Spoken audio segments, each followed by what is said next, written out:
Mas eu quero falar nessa manhã sobre... O meu assunto nessa manhã é: não julgue a sua condição espiritual pelos seus sentimentos.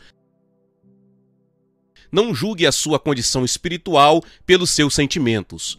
Igreja, se vocês entenderem tudo isso nessa manhã, o diabo não vai mais conseguir te enganar com as suas mentiras sobre sua posição em Cristo. Se nós tão somente aprendermos quem nós somos em Cristo, nossa posição e não a nossa condição, mas a nossa posição, se nós pudermos entender isso, o diabo não poderá mais balançar você por meio dos sentimentos.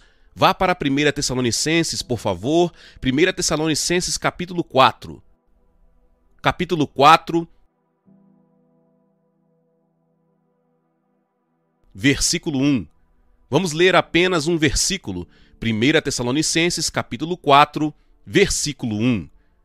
Finalmente, irmãos, nós vos rogamos e exortamos no Senhor Jesus que, como de nós recebestes, quanto à maneira que deveis viver e agradar a Deus e efetivamente estáis fazendo, continueis progredindo cada vez mais.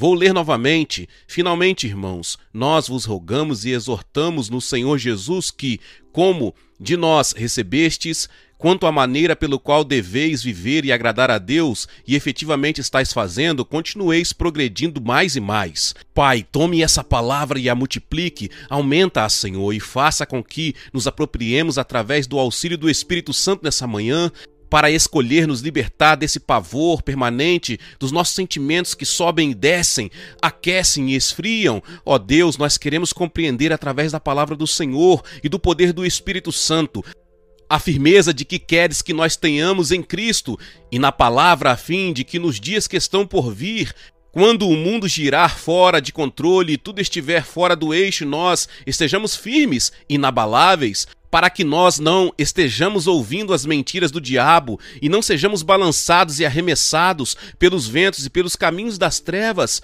para que nós estejamos firmes, inabaláveis e crescendo na graça de Deus. Unge-me para pregar essa palavra. Amém. Nesse versículo, Paulo está dizendo aos Tessalonicenses: vocês não podem dizer que não foram bem ensinados. Ele diz: eu e os outros ensinamos bem a vocês, e mostrando a vocês como andar, como agradar a Deus. E, portanto, estamos pedindo que vocês abundem nisso. Ora, a palavra abundar significa aumentar. Paulo está dizendo isso. E eu estou dizendo isso a cada um nessa congregação. Se você está sentado sobre um evangelho puro, se você tem ouvido a palavra ensinada por vasos consagrados e a palavra é forte, é pura e é transformadora de vidas, você deve estar crescendo na fé e no conhecimento de Deus. Você deve estar crescendo no amor da verdade, no amor pelos irmãos, no conhecimento de Deus e no amor de Deus. Você deve estar aumentando, deve haver abundância.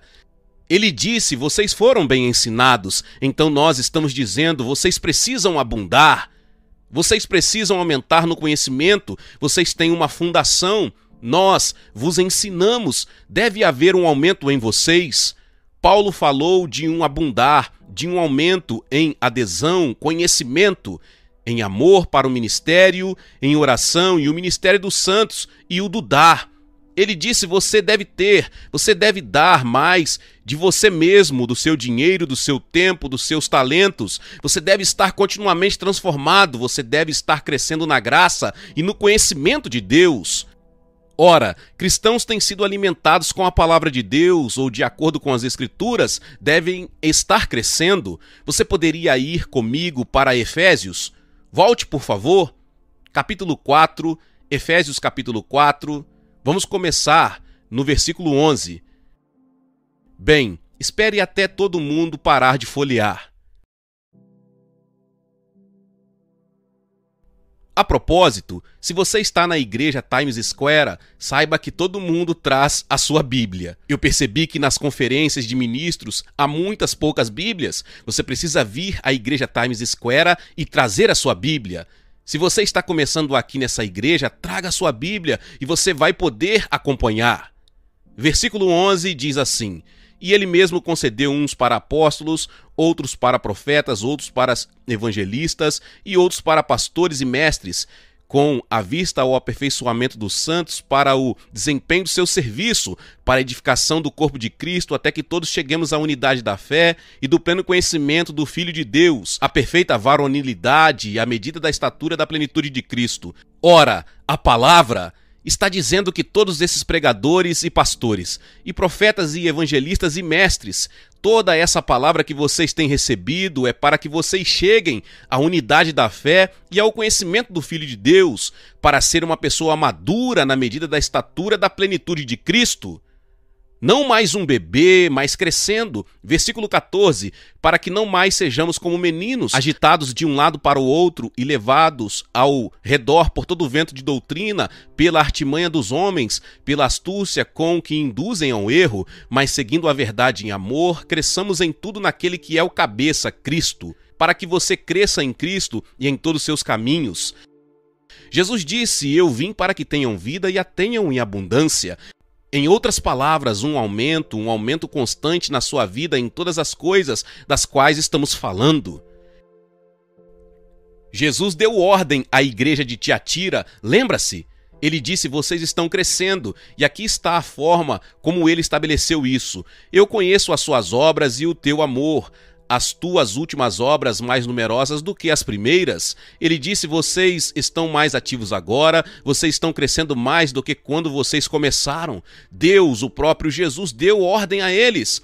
Ele os elogia, ele disse: eu vejo algo em vocês, vocês têm mais do amor de Deus, vocês têm mais das coisas de Deus em vocês. Vocês estão mais ativos, mais fervorosos com Deus do que no início. Como vocês estão crescendo? O que está acontecendo nas suas velhas vidas? Essa é a minha pergunta. Provérbios 4,18 diz: mas a vereda dos justos é como a luz da aurora que vai brilhando mais e mais até ser dia perfeito. Vai brilhando mais e mais. Será que a palavra está mais e mais aberta para você? Você tem o amor de Deus crescendo em você, o conhecimento de Deus sempre crescendo, andando com Deus em fé, dando, servindo? Nós vemos que não existe nenhum lugar nas Escrituras permitindo indolência, preguiça, crescimento atrofiado. Jó disse: contudo, o justo segue o seu caminho e o puro de mãos cresce mais e mais em força. Aquele que é puro perante o Senhor ficará mais e mais forte. Bem, eu faço essa pergunta novamente à congregação, a todos vocês que me ouvem. Você está crescendo no Senhor ou o seu crescimento está atrofiado, de forma que não houve crescimento neste ano ou no mês que passou? A minha pergunta novamente é: como você sabe? Como você mede o seu crescimento? Como você sabe que você avançou na estrada em relação ao lugar que você estava no ano passado? Como você se compara agora em relação a quando você veio a Cristo pela primeira vez? Tragicamente, muitos e muitos cristãos medem o seu crescimento espiritual pelo que eles sentem. Eles julgam completamente, baseados em sentimentos, e é aí que Satanás pode te enganar e seduzir totalmente. Isso tem sido algo transformador de vidas. A palavra de Deus tem falado ao meu coração por vários meses, e agora eu quero que vocês vejam. E eu oro a Deus para que me ajude a mostrar a vocês nesta manhã.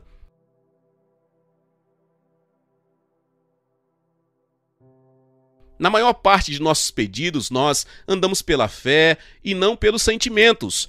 Mas em toda a verdade prática, quando se trata de assuntos reais, nós vivemos primariamente e julgamos a nossa espiritualidade pelos sentimentos e não pela fé. Nós dizemos que andamos pela fé, mas nós caímos e ficamos desencorajados porque nós julgamos quem nós somos e o que nós somos em Deus e julgamos o nosso crescimento em Cristo por aquilo que nós sentimos pelos sentimentos. E falando a respeito de cristãos que duvidam que eles estão crescendo espiritualmente, pessoas que leem a palavra, elas oram e vão à igreja e amam o Senhor profundamente em seus corações, mas como alguém que me contou recentemente, ele disse: eu simplesmente não vejo muito progresso em mim mesmo, eu deveria ser bem mais forte no Senhor, eu deveria ser mais quebrantado, eu deveria chorar e orar, mas eu não guardo muito daquilo que eu ouço no púlpito e do que é ensinado a mim, e realmente eu sinto que eu estou atrofiado no meu crescimento espiritual. Muitos de nós nos sentimos assim, nós julgamos a nós mesmos e ouvimos tantos sermões, nós ouvimos tanta palavra e nós sentimos que guardamos tão pouco dela que isso não produz o crescimento o que nós acreditamos que deveria ocorrer em nós. Permita-me dar a você algum discernimento sobre esse assunto de crescimento espiritual e como julgar isso de uma maneira adequada. Eu não vou gritar com você, eu seria um professor nessa manhã, eu espero. Se você puder acreditar nisso, eu não vou berrar ou ficar agitado, é a primeira vez que vocês estão aqui. Em primeiro lugar, eu creio que você pode estar crescendo na graça e não saber disso, e não merecer isso.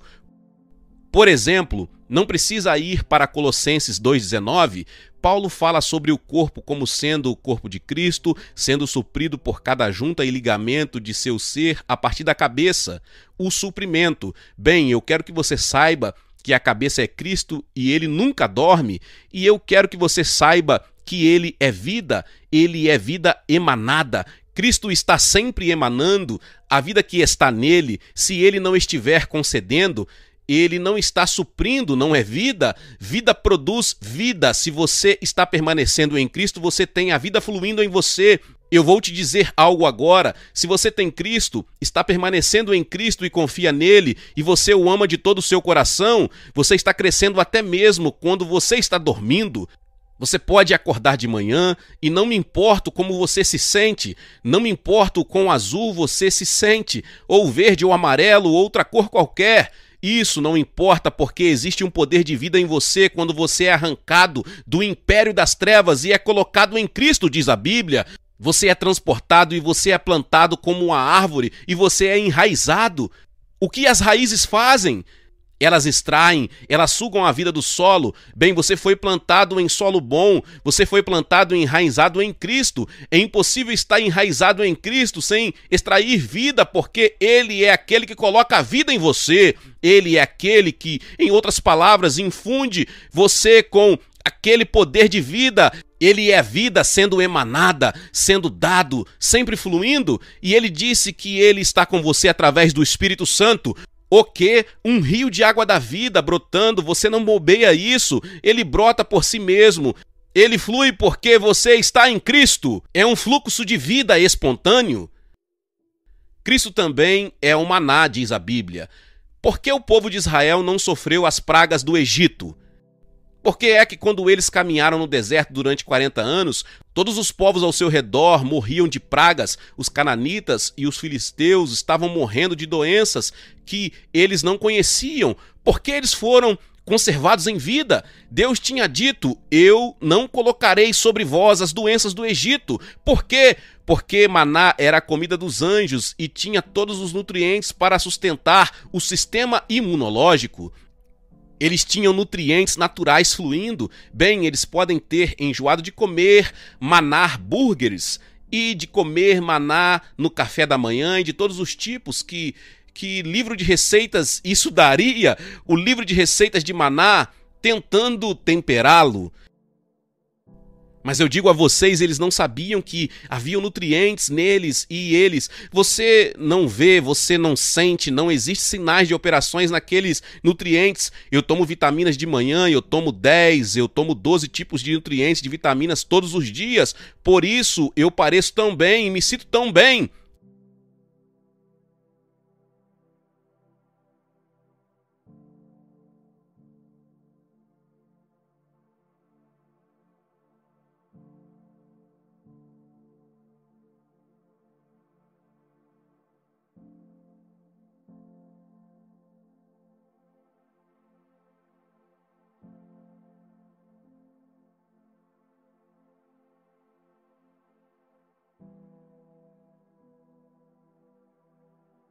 Eu sei que a minha esposa vai me dar uma bronca na hora do almoço. Eu não vejo esses nutrientes agindo em mim, mas algo está acontecendo no meu corpo e no meu sistema imunológico.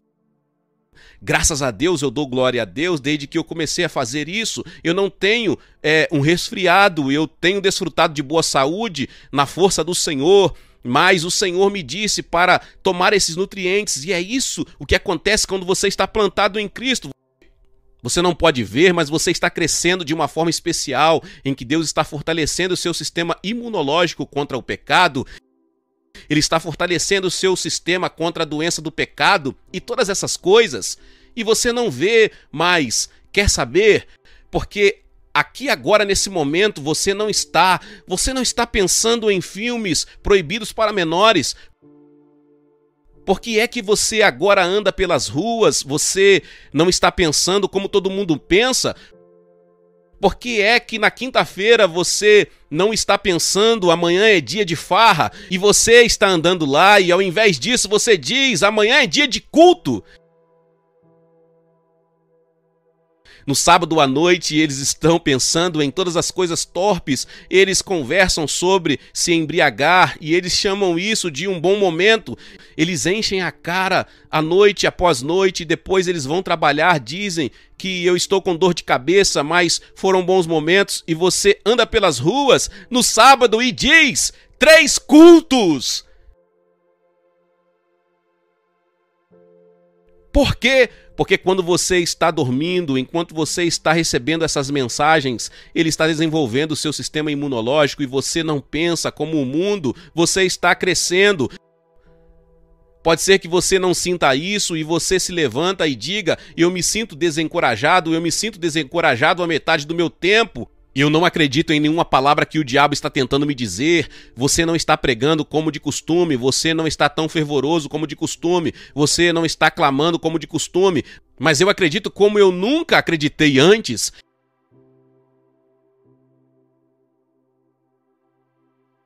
Eu não tenho mais que andar por aí preocupado se eu estou retendo alguma coisa, porque veja, ele é o fluxo constante, existe vida, existe um renovo a cada dia e eu posso ter esquecido que o pastor Cáter pregou há 2 semanas atrás, mas eu sei que ele vai estar aqui nessa tarde e eu vou receber uma nova palavra, uma nova revelação. Eu não estou preocupado em guardar nada, porque quando você está andando com Jesus, você começa com os tornozelos e joelhos e você se descobre nadando. Não se preocupe, amigos, vocês vão estar nadando qualquer dia desses.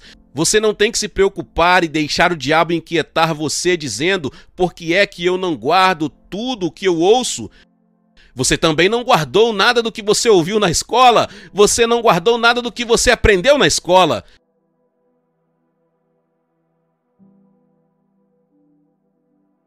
Por que é que agora você se entristece com o pecado?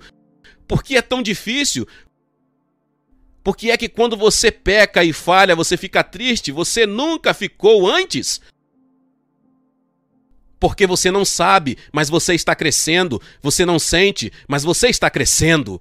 Aleluia! Olhe para cima quando você sai à noite. Você não consegue fazer isso aqui em Nova York com todas essas luzes, mas você pode ver a lua, você pode ver o sol e, ocasionalmente, você consegue ver as estrelas aqui em Nova York. Não do tipo que anda nas ruas, eu estou falando daquelas lá em cima. Mas você já percebeu que elas parecem estar paradas e elas não se movem, não existe nenhum sinal de movimento, mas eu quero que você saiba que elas estão se deslocando a centenas de milhares por hora, se deslocando nos céus, girando em suas órbitas, se movendo constantemente. E assim são aqueles que estão plantados em Cristo, aqueles que estão plantados na casa do Senhor, florescendo nos átrios do nosso Deus.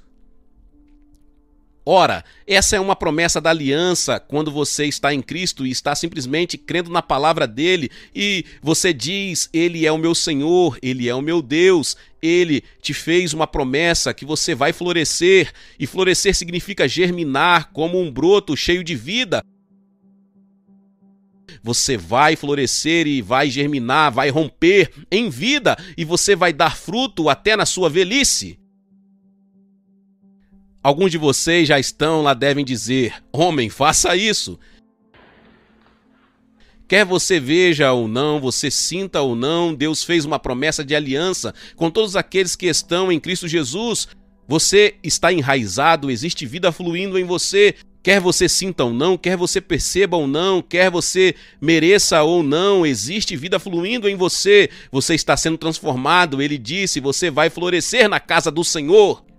A vida vai irromper em você e você não sabe até que os seus filhos ou amigos estejam com problemas. De repente eles ligam para você e você vai até a casa deles, e quando você pensava que não tinha aprendido nada e o seu pensamento estava espiritualmente seco, um rio de conforto e compaixão começa a fluir para fora, coisas que você aprendeu e quando precisou estavam lá.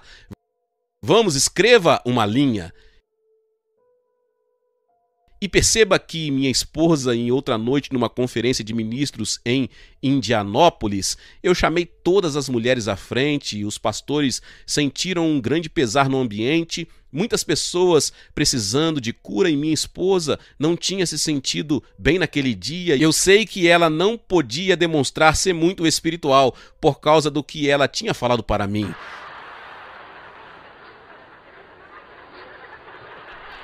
Número 2, segunda pancada que eu vou levar. O que eu quero dizer é que quando ela foi para o culto, eu tenho certeza que ela não estava se sentindo fisicamente, ela não estava se sentindo bem, mas eu percebi olhando para baixo que ela estava ministrando para pastores que choravam, estavam quebrantados, e ela estava ministrando vida, estava fluindo de dentro dela, independente de como ela estava se sentindo, havia vida ali. Tinha havido nutrição ao longo das semanas e meses aqui nessa congregação e andado com Deus. E quando você sabe, quando você pergunta a ela como você se sente, eu não me sinto muito salvo, eu não sinto que estou crescendo mais. Amigos, vi a vida fluindo dali e a vida daquela mulher é transformada. Glória a Deus! Em segundo lugar, nós julgamos o nosso crescimento espiritual falsamente por causa da rotina e do senso de tédio que é comum a todos os homens. A rotina da vida, às vezes, que nós fazemos continuamente, se torna chata para nós. É comum a todos os homens, nós sentimos isso. Deixa-me dizer da seguinte maneira: eu não devo estar crescendo na graça porque eu estou fazendo a mesma coisa que eu sempre faço. Eu tenho orado, eu tenho feito isso, nada tem mudado. Eu leio minha Bíblia, eu vou à igreja e eu canto no coral. Eu sou recepcionista e eu me levanto todo domingo e faço a mesma coisa. E eu ouço a palavra em todos os cultos. Eu sondo o meu coração, mas eu tenho feito isso sempre. Eu uso a minha capacidade, eu faço o que cabe a mim fazer na igreja, mas eu não sinto que eu estou fazendo nada de especial para o Senhor. Eu não sinto que eu estou realizando alguma coisa especial para o Senhor. Não há variação.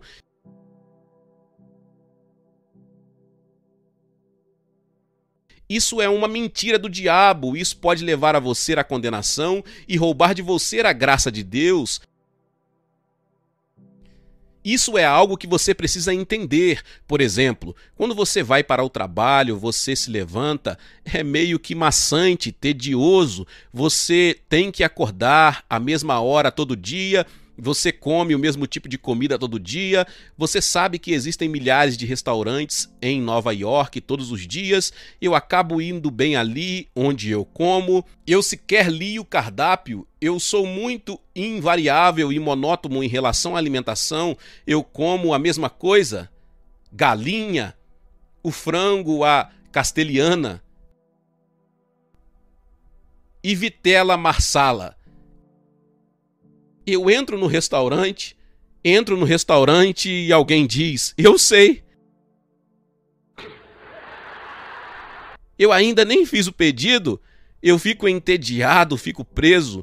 Você é o mesmo quando você pega o metrô, o mesmo caminho, você vê as mesmas pessoas, você vai para o Starbucks, bebe o mesmo café de sempre e você prossegue repetindo as mesmas coisas. Não é as mesmas coisas todos os dias. Você se senta no mesmo lugar do coral. A maioria de vocês senta no mesmo lugar aqui dentro.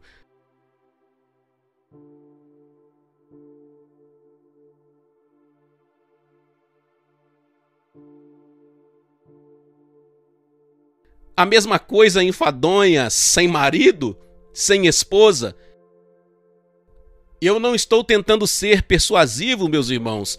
Na maior parte das nossas vidas, a maioria das pessoas tem um emprego que é chato e repetitivo. Eu te desafio a tentar fazer tudo de uma forma diferente. Não tome banho. Faça tudo de uma forma diferente. Isso não vai mudar nada. No dia seguinte você vai voltar a fazer tudo de modo como você fazia antes. Então deixa-me falar com você o que significa crescer na graça através dessas linhas. Não é fazer outras coisas, coisas maiores ou mais espetaculares. Não é fazer uma grande variedade de coisas. O verdadeiro crescimento na graça é fazer as mesmas coisas muitas e muitas vezes e fazer isso de uma forma cada vez melhor, como a convicção de coração e amor por Jesus cada vez maiores. Quando eu estava no primeiro grau aprendendo a escrever, tudo o que eu fiz nos 2 primeiros meses foi desenhar círculos e linhas. Vocês não se lembram? Quando vocês estavam aprendendo, bom, isso em inglês. Eu não sei sobre as centenas de outras línguas representadas aqui, mas em inglês você faz grandes círculos e linhas assim, e depois você faz letras maiúsculas, um grande A do tamanho da página, o A, outra página, B, outra página, C. Leva um tempão para você juntar as palavras e fazer uma frase. E amigos, logo embora você use as mesmas letras e você está fazendo a mesma coisa e ampliando, agora você compacta tudo isso, fica mais fácil, as palavras ficam menores, você constrói frases e fazendo a mesma coisa, a mesma repetição, mas você está aprendendo e algo está sendo realizado. E eventualmente, alguns de vocês poderão escrever um livro ou um romance, mas você está aprendendo. Graça é aprender a agradar a Deus e crescer onde você foi plantado. E não permitir que o diabo coloque um fardo espiritual sobre você, dizendo, eu não estou fazendo nada de especial para Deus. Para todos os recepcionistas, para todos os professores, para todos os que estão me ouvindo, a coisa mais importante aos olhos de Deus é quando você é plantado no lugar e você está criando raízes. Que você faça isso no Senhor, não importa o quão enfermo ou preocupado você está, e o diabo diz a você que você não está realizando nada. Eu voltei de uma conferência de pregação para centenas de pregadores no meu caminho de volta para casa, e eu não estou fazendo nada para Deus, sentindo como se eu ainda não tivesse realizado o que eu realmente quero realizar, e isso acontece com todos nós.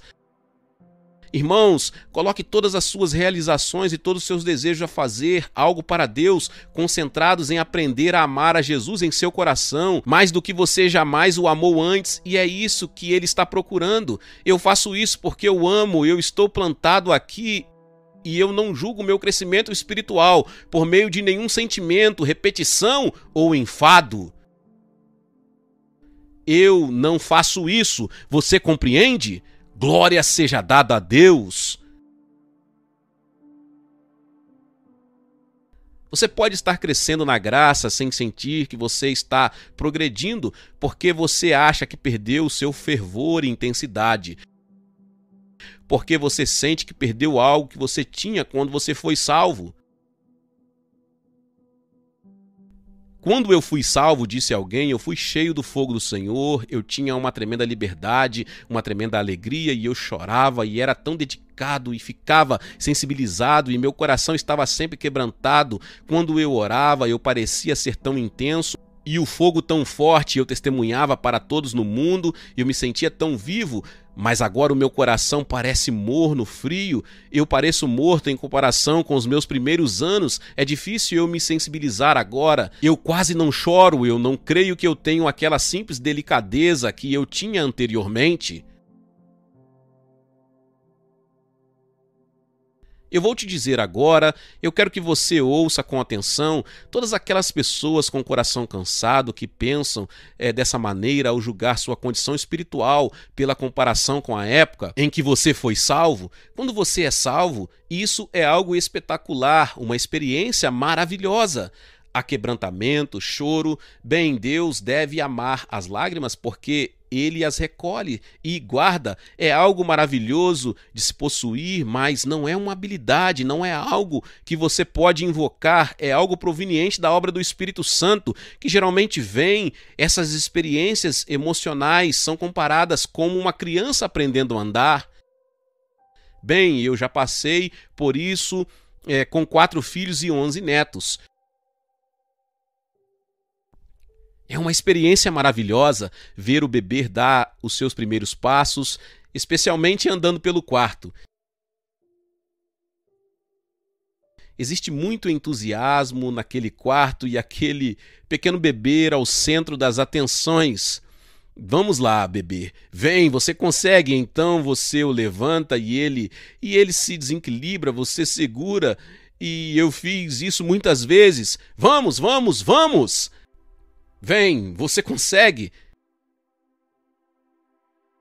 Então ele dá 2 ou 3 passos e todo mundo bate palmas, e quando ele cai, você levanta. Lá vamos nós de novo. Ele dá 4 passos e todo mundo bate palmas e aplaude todas as outras crianças, dizendo: bom garoto, boa menina. E finalmente aquela criança atravessa o quarto rindo e sorrindo e gargalhando, porque ela conseguiu realizar aqui. É uma experiência emocional maravilhosa. E então mamãe atende o telefone, mamãe, papai, vovô, vovó.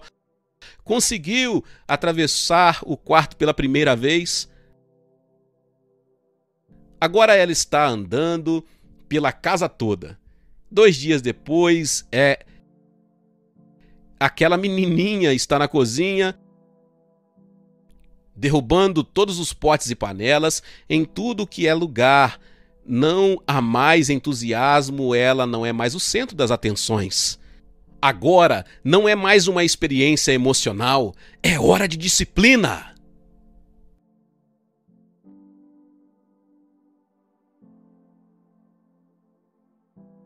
Veja, a Bíblia diz: você não deve permanecer um bebê. Existe uma coisa em aprender a andar corretamente perante o Senhor.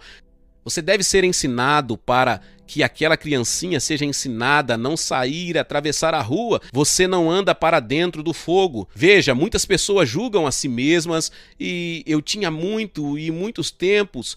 Todos sim, o Senhor te deu atenção especial quando você era um bebê e não sabia como andar. Toda vez que você cair, Ele vai te levantar. Agora, 3 dias depois, levanta. Você se levanta sozinho porque agora você está andando pela fé. Você olha ao arredor para ver se tem alguém para levantar você e não tem ninguém. Agora você tem que se firmar na palavra, você tem que se firmar e andar pela fé. Você não é mais um bebê.